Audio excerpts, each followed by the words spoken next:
Welcome to Carly's Colorful Corner, where you will learn how to paint a blue whale using watercolor. Now that our whale is drawn, let's use a thin layer of clear water to create kind of like a vehicle for your blue paint. Make sure your brush isn't too big or too small and it fits nicely inside the whale's body. Now it's time to gather up some blue paint of your choice. Like I said, if I were to do this differently, I would use a lighter color blue. I was trying to use up some of my watercolor palette so that way I could get rid of this plastic thing from my classroom. Unfortunately, I feel like the blue is a bit too dark. So if you're not sure, feel free to put a swatch of color on a scrap piece of paper before getting started. Goal here is to move from one side of the whale's body, like the underside of the tail line, all the way to the other side of the whale's body in long fluid strokes. That very small sheen of water that you put down, that layer of water that you put down, should make it easy for you to move your paints around on the paper. You don't want so much water to the point where your paper is buckling, but you do want enough to kind of see a very light, thin layer of line on top. If it's super shiny, it might be too wet. So just proceed with care. Because I'm taking my paint from one side of my whale and moving it in one solid stroke to the other side of my whale, I'm not going to get a puddle of color in the middle of my whale's body. If you happen to have that, feel free to drag that excess paint to the edge of your whale's body to kind of create a bold outline. Here I started to apply my color a little too darkly. So what I'm going to do is I am going to scoop up my extra color, spread it to other areas of the body, and even maybe use water to kind of thin it out because I'm looking for a base color right now. I'm not working on shadow just yet. Here I'm taking my brush and I'm gliding it further across the whale's body in one solid stroke, and you can see where I'm picking up that excess paint that I had on my paper and I'm kind of pushing it across the paper to make my whale's body less textured and more of a one even solid blue shape.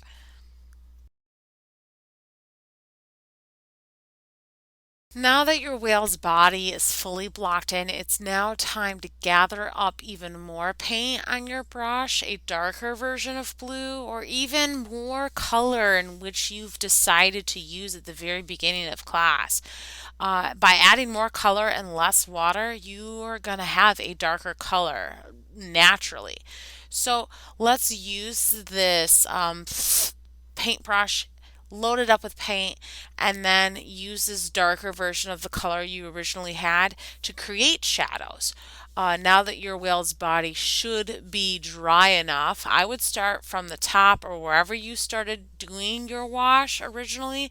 I would start there and move your way down because that area of your whale's body should be dry by now and it will prevent you from muddying up or kind of getting your dark color from creating like a spider web effect. I don't know if you've ever had um, a paper where you write words on it and it gets wet and then the words bleed all over the place. You want to avoid that. So let's start from the top where it's going to be drier and work our way down.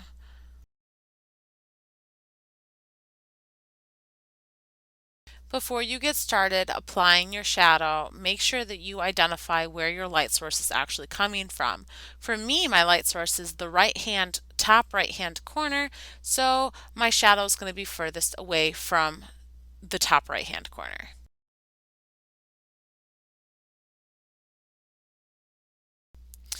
Feel free to pause your video before moving forward. I don't want you to feel rushed, but I kind of want you to see what I did here. I added my shadow on the underside of my whale's tail and flipper, and then I did a thin line on the top hand side to kind of make my whale pop from the background. And for the stomach, I did a wash of yellow on the bottom, and then I waited for that to dry, gathered up some more yellow paint, and started putting streaks of darker yellow underneath the belly of the whale itself. My extra paint that I used, I added some sand. And for the sand, I used a wash, a yellow wash. If you aren't sure of how to do the sand, add that thin layer of water like I mentioned before for the whale's body. You're going to use a thin layer of water for the sand portion as well.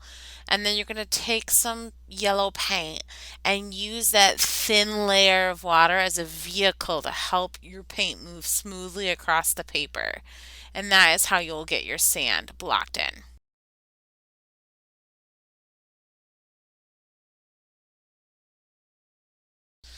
I personally like the feel and the vibrancy of oil pastels and the ability to create a wash over them without the paint actually mixing.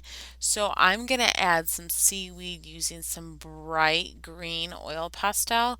And then when I put my wash in, the oil pastel is just going to pop right through. It makes it easier to finish a piece without having to worry about meticulous details. So I'm going to put a translucent layer of water down behind my whale, and then I am going to add a darker blue to the background to my kind of wave of color that I have behind my whale's body. Now you can see that the color that there's yellow in my water, that's because I haven't cleaned my brush yet. But specifically speaking, my blue is dark enough to cover that, but you can clean out your water if you want to. Yeah, my baby's sleeping downstairs and I don't want to wake her up. So I'm strategically using this darker darker color specifically so my whale's body will pop up and out of the picture. You decide what color you want to use for your piece.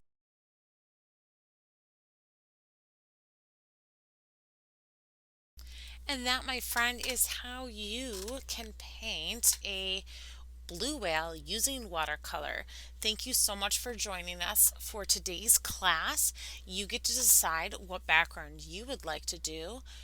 I decided to do a different series or different shades of blue for my background, specifically because my whale is living in the ocean. You can also feel free to add whatever details you want in oil pastel. You don't have to have the same color seaweed as me. If you want some anemones or a coral reef, that's totally up to you. But this is the basic gist of how you can create a blue whale using watercolor.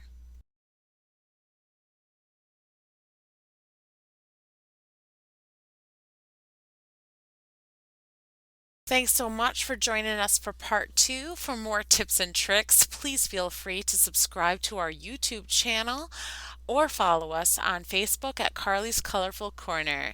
We also have an Outschool platform to allow you a more in-depth, in-person demonstration, or you can feel free to check out my website with the link below. Until then, I look forward to seeing you in the classroom.